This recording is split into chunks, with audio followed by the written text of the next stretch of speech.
Hi, my name's Alice and I wanted to record a short video to talk to you about getting pregnant with PCOS.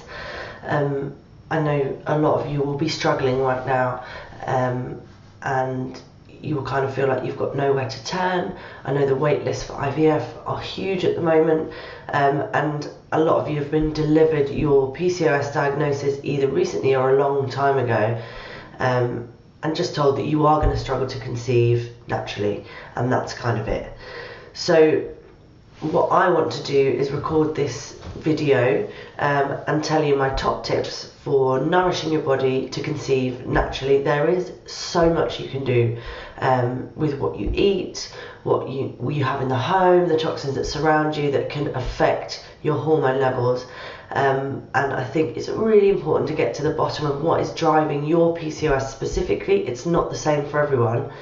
And then from there you can start to make small incremental changes, or big depending on how ready you are, and start to see some massive improvements.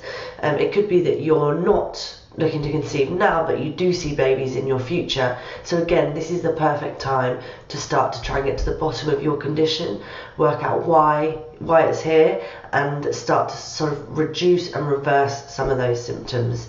And if you can do it naturally, even better. But you can do this alongside medication as well from your doctor. So yeah, enjoy. I know how all-consuming it can be when you're trying to get pregnant. You will spend, as a woman, your entire life trying not to get pregnant and being told that it's the easiest thing in the world. And then as soon as you come off the pill, or you decide with your partner that you're going to start trying for a baby and you're not getting pregnant, each month your period comes or you do that test and you're not pregnant, it can feel possibly harder every single time that you hear it, and you get more and more disheartened, upset, and feel like there's nowhere to turn, there's nothing you can do. You know, maybe you're not getting as much help as you need from your doctor. They want you to wait until after you've been trying for a year, but each month feels like a year.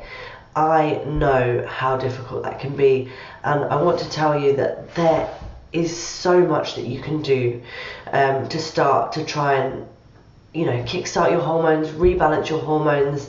So I want to give you my top 3 tips as a nutritionist of what you can do, and also to let you know it's not just about you. It takes 2 to tango, as they say, and it's 50-50% woman and man.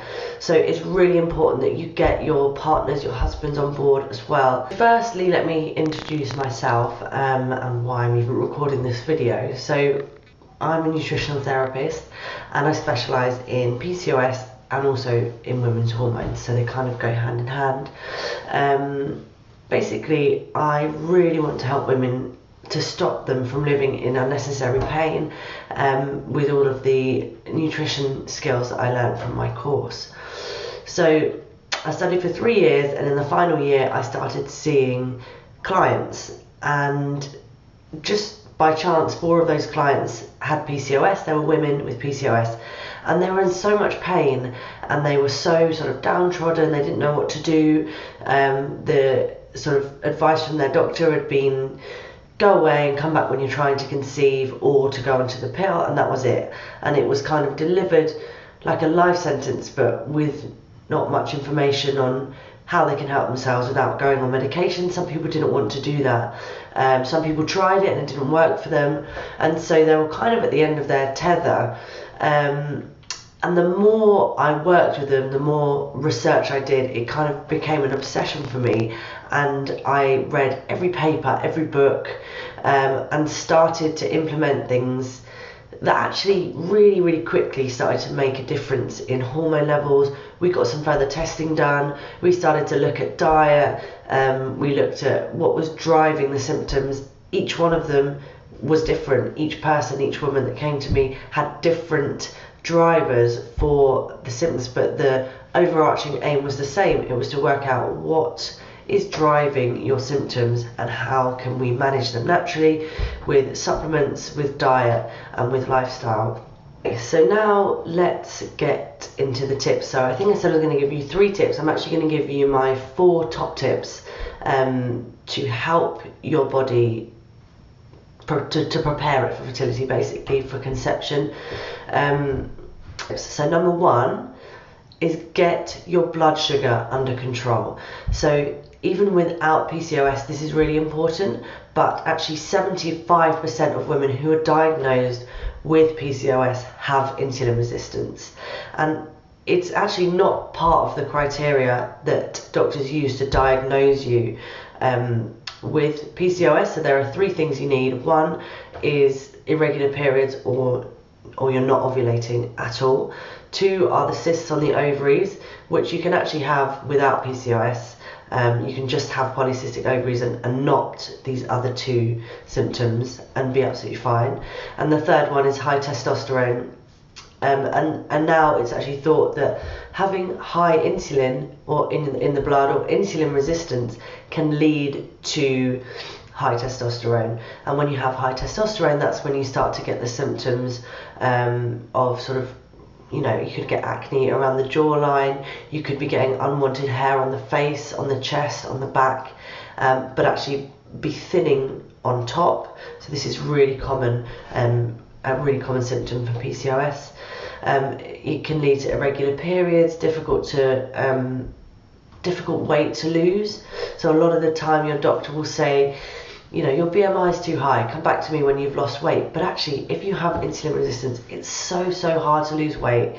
And, the typical reduce your calories, it doesn't work. Or, do lots and lots of cardio. That also, it doesn't actually work a lot of the time. So it's really important to know how to manage your insulin resistance, how to bring it down, how to get that back into balance. And there is so much that you can do from diet and lifestyle to bring this into check. So number one is to eat a low glycemic index diet. So eat foods only that are on the low glycemic index, and that means that eat foods that are not going to spike your blood sugar. So things like protein, that's really good. It's really important to prioritize protein. Healthy fats, so things like avocados, olive oil, nuts, but in moderation, olives, things like that. And then fiber. So if you prioritize protein, fats and fiber in a meal, that is really good way to ensure that you're not spiking your blood sugar after a meal.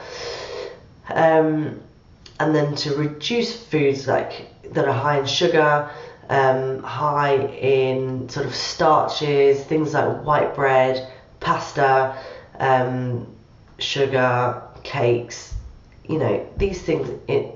I'm not saying to cut anything out completely, but to reduce those and increase the foods that aren't going to spike your blood sugar. And if you are going to eat those foods, make sure that you're eating them in a meal with lots of protein, with healthy fats, and with lots of fiber, so it can reduce the blood sugar spike after your meal, which is something that's really common in women with PCOS. So that is the number one tip. Number two, if you can go for a 10-minute walk after each meal, studies show that is more effective in reducing your blood sugar spikes than taking, for example, a 45-minute walk all in one go. So if you can't be bothered to go outside, obviously it's better to get outside, it's better for your mood, it's better for your hormones. But if you're working from home, if you're in the office, you don't have time, that is just walking up and down the steps for 10 minutes. It's a really easy habit to incorporate into your life. It's only 10 minutes after each meal. It doesn't feel like it's taking up your whole day, and it's something that can really easily be incorporated into your day. And then the third tip to reduce your blood sugar spikes is don't drink your coffee on an empty stomach. So studies now show that having your coffee on an empty stomach spikes your blood sugar levels so much higher than if you were to have it after breakfast, with breakfast, after lunch, with lunch, but sort of in that same time period. So it's a very easy way and a quick change that you can make in your day to reduce your blood sugar spikes. So I should have said earlier, if you don't know what insulin is, because you'll hear insulin resistance, blood glucose, blood sugar thrown around everywhere, but actually do you even know what it is? Insulin is a hormone, and it is released to control the amount of sugar that's in your blood. So when your body becomes insulin resistant, it means it stops responding to this hormone, and that can mean that there's way too much sugar in your blood, way too much insulin in your blood, and this is when you become insulin resistant, or you have hyperinsulinemia, which is too much insulin in the blood, and this can lead to problems like PCOS, but also other things like diabetes, non-alcoholic fatty liver disease. They are all linked to the way that your body responds to insulin. So number 2 on my list is to take control of your inflammation.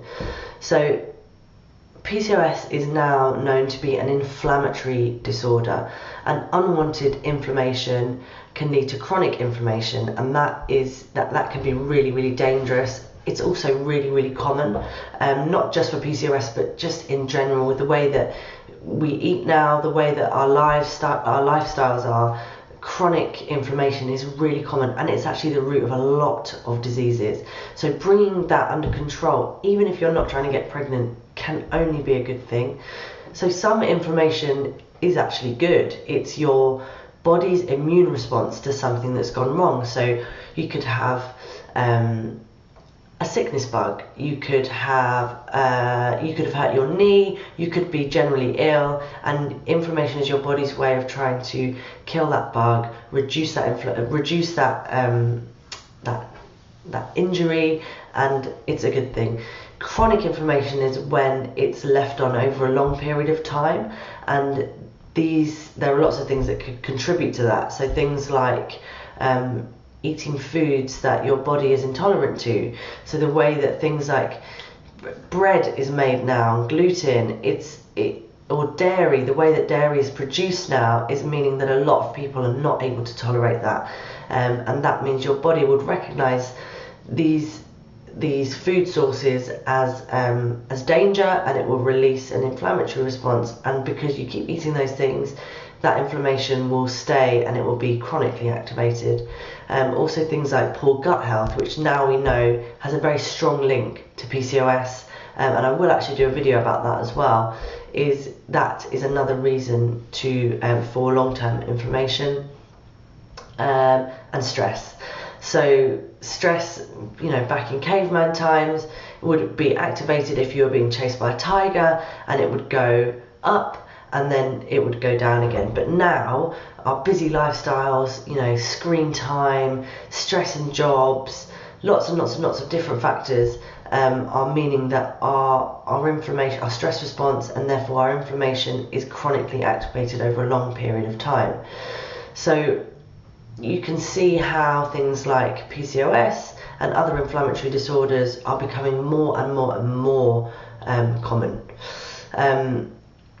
So yeah, that is my second tip, is to reduce inflammation, and you can do that in lots and lots of different ways, but the main way is to eat a diet that is packed full of anti-inflammatory foods, and to remove foods that are going to cause inflammation.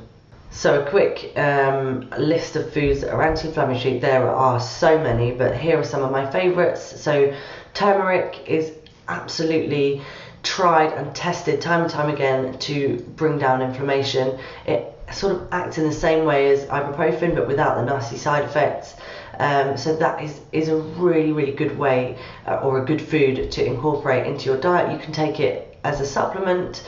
It's quite hard to be absorbed, so if you actually eat it with black pepper, that will mean that your body absorbs it a lot easier. Things like ginger is a fantastic anti-inflammatory food. You can drink it fresh in a tea, you can grate it into salads, into stir fries, you can cook it pretty much with almost anything, and it's a relatively inexpensive way of adding something anti-inflammatory into your diet every day. There are things like leafy greens, probiotic foods. So we said that the gut is really linked to inflammation. So sometimes things like kimchi, kefir, that's another really good probiotic food. When you introduce those into your diet, that can be really helpful to reduce inflammation. For some people, probiotic foods will actually cause a response, and if that's the case, that means that there's something else going on there, and you need to look into that, ideally with a nutritionist, to work out what's going on. So keep a check on that.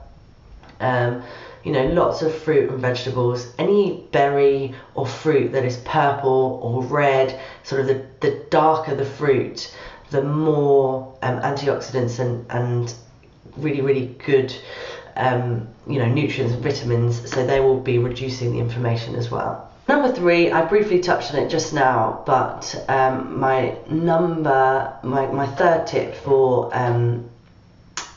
trying to conceive and for preparing your body for fertility is to get control of your stress.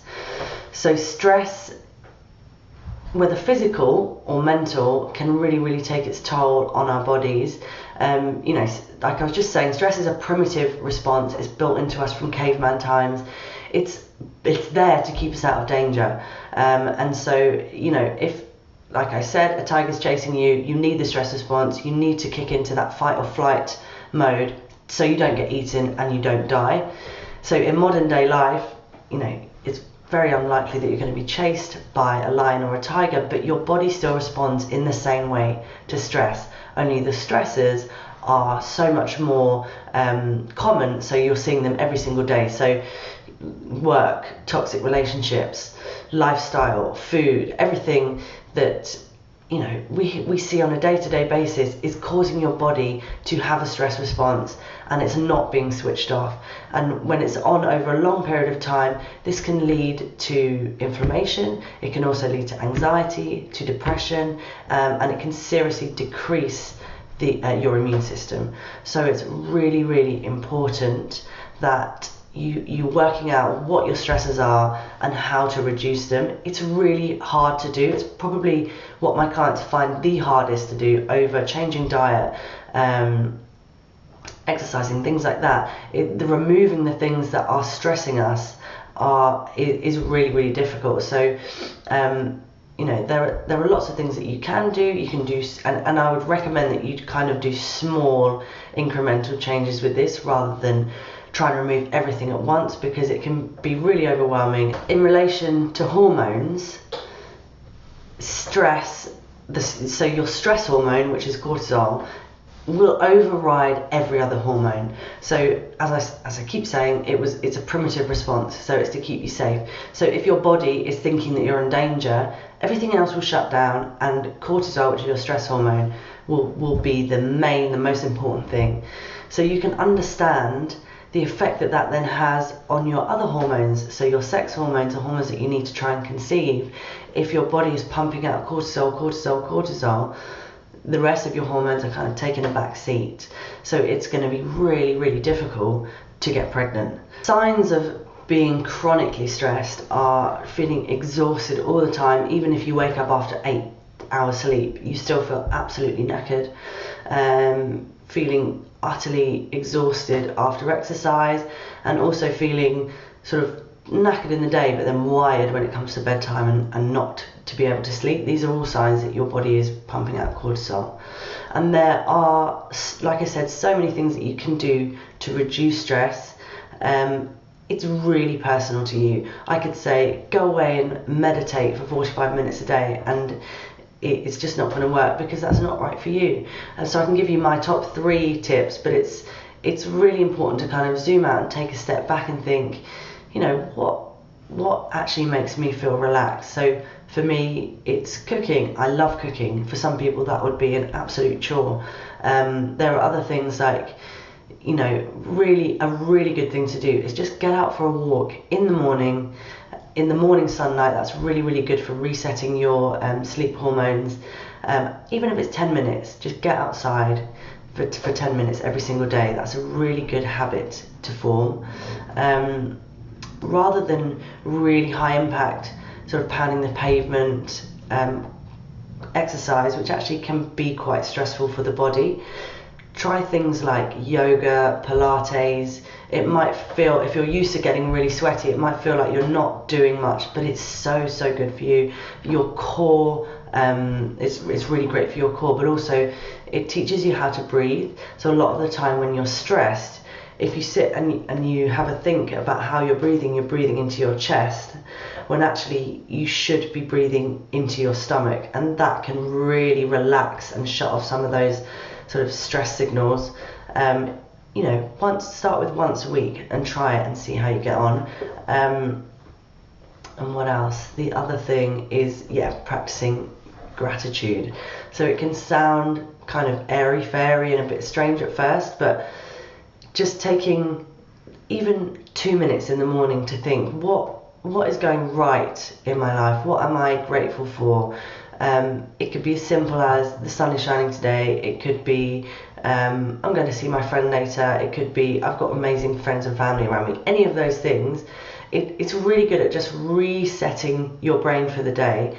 And, you know, as soon as you get into work, everything kind of falls on top of you, or things are not maybe going right in other areas of your life. It's really important to remember that there are things that are going right, even if they're tiny. Just sit and think of what those things are, even write them down, and that can be, it's actually proven to reduce stress levels.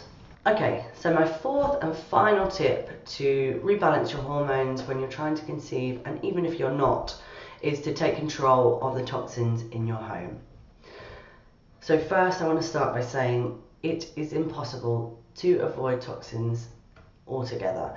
And I know when I first started studying nutrition in my first year, I became obsessed and I tried to remove all the toxins from our lifestyle, and it became actually really overwhelming and a bit of an obsession, and that's not healthy.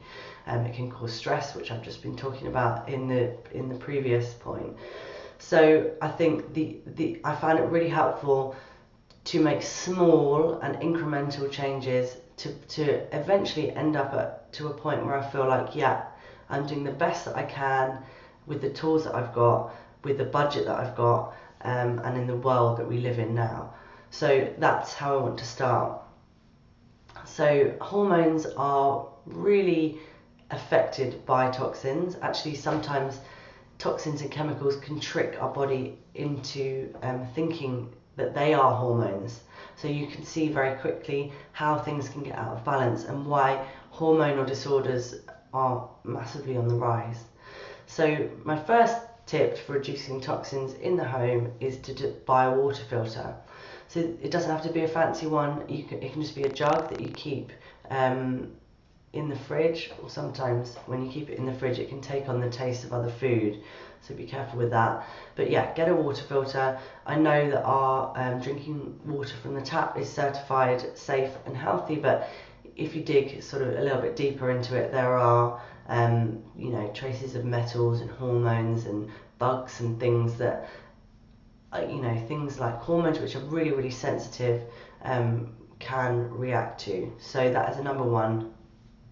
It's a good thing to continue once you get pregnant, whilst you're pregnant, and after pregnant, especially after pregnancy, especially if you're breastfeeding. So that is it's a good habit to take with you for the rest of your life.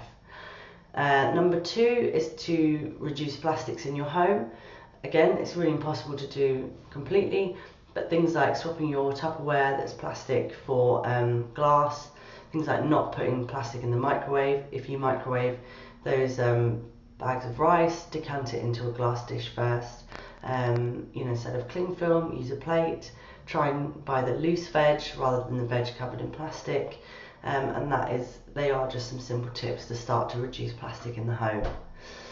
And so my third tip is to just take stock of your beauty and cleaning products. So when you start to add up all the things you're putting on your skin, all the things that you're using in your house, the list becomes really vast. And again, you don't go out and change it all at once, but next time, for example, your toilet spray has run out, have a look around, look online, look in the shop, and see the products that are natural, using more natural ingredients. The same with your moisturizers maybe, or your shampoo. Sometimes they're not great, but try and opt for products that are using natural ingredients, and that can really quickly reduce the chemicals in your home. So I think that would be my third tip for reducing your toxic load. So they are my tips. on how to prepare your body. They're my top tips of how to prepare your body for fertility, for how to rebalance your hormones, and hopefully there's some quite simple things that you could start incorporating into your life and will make a massive difference. So I guess my parting bit of wisdom is just to let you know, or to remind you, that what you eat and do today can affect your egg health in 12 weeks time. So now there is no better time to start than now to start introducing these things into your lifestyle. And if you have any questions, if you want to know more, I could talk about this for hours and hours. So please do get in touch. Thank you.